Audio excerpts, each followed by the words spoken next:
How's it going, Truth? This is Ben here. I want to give you an update on John Crist. Now, John Crist made a video a couple months ago, a long time ago, almost about a year ago, but within a year, talking about the fact that he'd been accused of sexual misconduct, sexual allegations. There were talk about sexting, sending inappropriate pictures, where he had used his status as a Christian role model, a person who was in the light, who was popular and famous.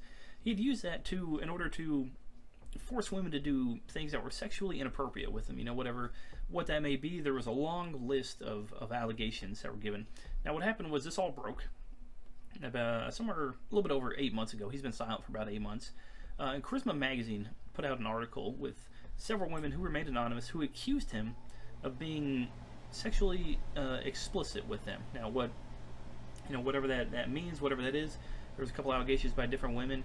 He hasn't confessed specifically to what he has done, but he definitely at the time seemed like he was, entangled in some stuff that he shouldn't have been. His statements were, where he wasn't explicit about what he had done. He didn't want to say, well, I've done this and I've done this and I've done this. He did deny that some of the claims and allegations were unfounded, but he didn't say that they were all unfounded. So we do know that something did happen with him, and it seems that he was obviously being inappropriate and doing sinful things with people that he shouldn't have been.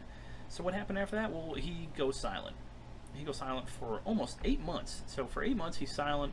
About a month ago he puts out a video, an apology video. Now I'm going to play his apology video at the end. It's only 4 minutes and 40 seconds, so it's not long, but I want you guys to view it so you can make your own, make up your own minds, your own judgments on whether or not you think he actually is sorry for what he did. But what happens is he goes silent for 8 months. It turns out he was in a treatment facility. Now, which treatment facility that was, I don't know, but he spent 4 months there allegedly working on what he claims in the video was, mental health. Now, I've watched the video, and I do feel that he is actually sorry. I do. I think he really is apologizing. I think he feels guilty and convicted for what he's done, for the shame that he's brought not only on himself, but on the name of Christ and on the Christian church. I feel this actually is a true apology video, whereas some apology videos, like Ellen Degeneres, you don't feel they're sincere, obviously, because they feel very two-faced. It just feels like a thing they're doing. That obligatory apology video. I'm sorry for what happened. I just wasn't. I should have been more involved. And I should have had greater range. No, this one, I actually do feel like he is sorry for what he did.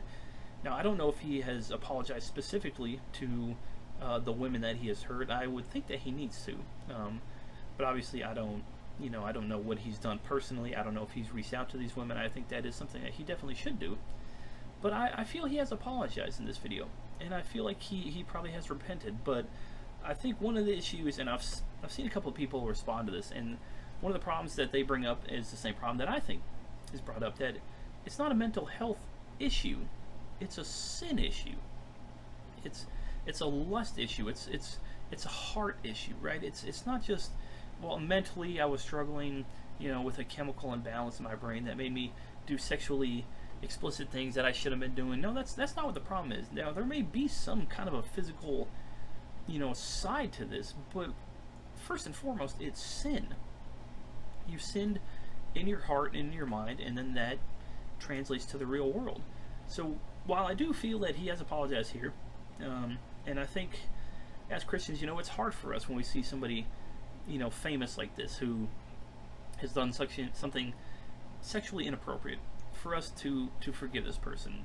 Now, I don't know him personally. I've never spoken with him. I've never interacted with him. But just from what I've seen from this video and the time he's taken off, my tangible, my conclusion is that he has repented, and I think that we need to forgive him as Christians, and that can be hard. It's so much easier for us as Christians to, throw stones at people and to bring people down and to judge people, but it takes a lot more gumption to offer forgiveness for something, especially something like this. Now, obviously, I'm not one of his victims, so my forgiveness is not the same as if they forgive him. And it may take time, it may take years. Some of them may never find the forgiveness to forgive him. But I think as Christians looking out and seeing a man who's stepped back, and he's 36, I'm 32, we're almost the same age, to see him, struggle like this, as much as we don't want to sometimes, as Christians, I think we need to empathize with sin. And what I mean by that is, he obviously took it too far. Obviously, sexting, almost being abusive, trying to use his fame, his authority, holding power over some of these women. Obviously, none of that is appropriate. But sexual sin is something we all deal with. It's something I've dealt with. I haven't dealt with anything on this level, but I have dealt with things like pornography addiction. For years and years, I started watching pornography when I was young, and it got a hold of me, and it just stayed and held on to my life for years and years. And it's something that I always struggle with: lust, right? It's just heart issues, sin issues. So perhaps for me, it's easier in a way to find forgiveness for a man like this because of the sin I've seen in my own life. Now, it may take some of you a little bit longer, but I think if he truly has repented, if he truly is sorry, if he has taken the time to step back to work on his sexual addictions, pornography, whatever it is that he was working on in his life, then I think we need to accept him back. But as always, it's up to you to make your own decisions. So I'm going to go ahead and put the video on the end. This video is from new release today. It's a YouTube channel, so this isn't mine, so I don't want to take credit for this. I think they got this from his Instagram, I'm pretty sure. And so they put it up about a month ago. But I'm going to put the video here and make your own decisions. Do you feel that do you feel he's being genuine? Do you feel he is truly apologizing, truly asking for your forgiveness? Is this something that we should give to him, as Christians? Make your own decisions. Do me a favor, like, comment on this video. Comment down below before you watch it, or after you watch it, actually. Watch the video first. And tell me, do you think he's really repented? What do you want to give him forgiveness? What would it take for you to offer him forgiveness? Because as Christians, we are commanded to forgive people, no matter how heinous the sin, if they truly have repented. So just let me know in the comments down below, and subscribe to my channel if you like this. Stay updated. Got a bunch of videos coming. Got a whole series on Roman Catholicism that I'm working on. So if you're interested in Protestantism versus Roman Catholicism, Sola Scriptura, papacy, things like that, check those out. But here's the video, guys. Thanks for stopping by. What's up, everybody? John Crist here. Hi. It has been over 8 months since I posted anything on the internet, and for a guy who used to post content literally every single day, that has felt like forever. Let me say, first and foremost, thank you for all the love and care and support that you guys have shown me. Has meant the world. I don't know how else to say it. Not necessarily support for choices I made in my personal life, but support for me as a human being and as a person has meant the world. I was in a treatment facility for 4 months, and I was away from my phone and everything, and my sister would just send me letters from people that had reached out to me, or sent a letter to our office or our website, and people that caring for me and concerned about me, praying for me, wishing for my restoration and healing.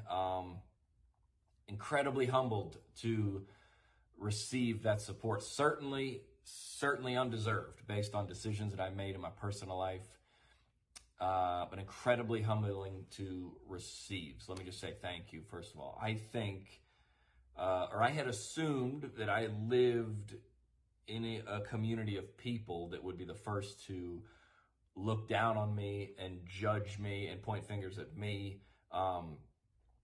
And I felt nothing but the opposite throughout this whole process. Let me just say how hopeful and encouraging that was to be working on my own mental health and my recovery and healing, and to have a bunch of people rooting for me and supported me meant the world. That being said, I think I'd just like to say that I don't think I want to say that I made a lot of poor choices in my personal life, that I've made a lot of decisions that hurt myself, that hurt other people, and that embarrassed myself and had consequences. And I can look you in the eye and own that. I think at the beginning of this process, I wanted to hop on the internet and justify and rationalize and minimize and kind of explain and defend myself, and coming through all the way through the healing and recovery process, I can look at you 8 months later and say that those choices were on me, and those decisions were mine and no one else's, and no one else's is to be blamed, or no one else is to be. I point the fingers at no one else but myself, and I made those choices, and that's on me. I don't think there's anybody else to explain that. I had a problem and I needed to get some help. I think that's the simplest way to say it. And that's what I've been doing for the last 8 months, and that's what I'll continue to do, to put a priority on my own mental health.